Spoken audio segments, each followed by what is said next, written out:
Nous sortons d'un entretien très important avec le président de la République.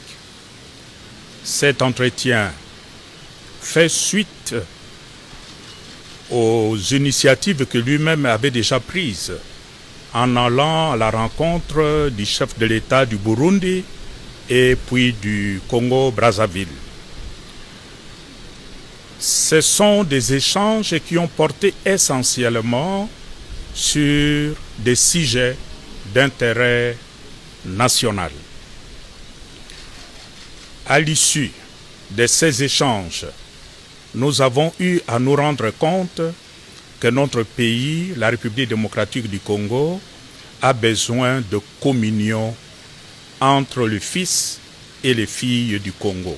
L'unité, la communion pour être solide, pour être fort.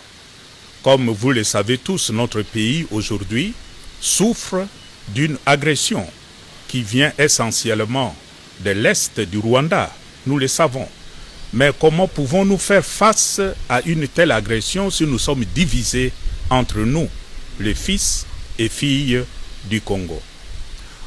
À l'issue de nos échanges et face aux enjeux, le chef de l'État, conformément à l'initiative qu'il avait déjà prise en allant trouver ses collègues chefs d'État de pays voisins, a levé l'option, et j'ai l'honneur de vous l'annoncer, le chef de l'État a levé l'option d'engager notre pays dans un dialogue entre fils et filles du Congo, un dialogue inclusif, naturellement aux conditions qui se préciseront chemin faisant.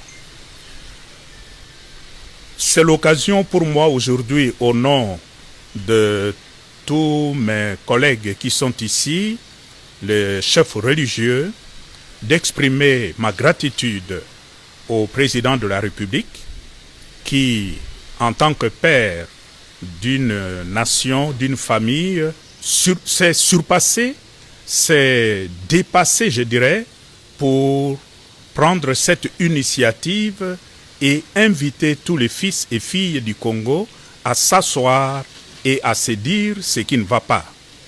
Voilà pourquoi aujourd'hui je lui dis de tout cœur merci pour cette hauteur. Merci aussi pour les autres chefs d'État qui nous ont aidés, notamment le président du Burundi et le président du Congo-Brazzaville. Nous pensons que, après que le président a levé cette option, dès lors que cette option est levée d'aller à un dialogue inclusif entre fils et filles du Congo, c'est à nous tous,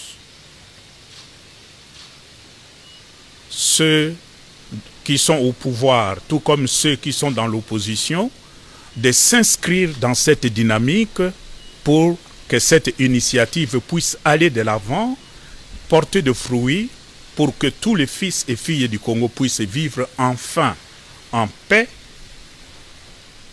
dès lors que les motifs d'agression à notre pays seront aussi enlevés.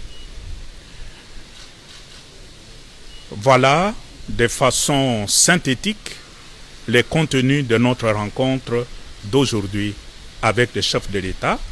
Et nous, en tant que chefs de confession religieuse, nous avons accepté cette mission que le chef de l'État nous confie et nous nous engageons à porter de l'avant comme un apostolat pour le grand bien de notre pays. Je vous remercie.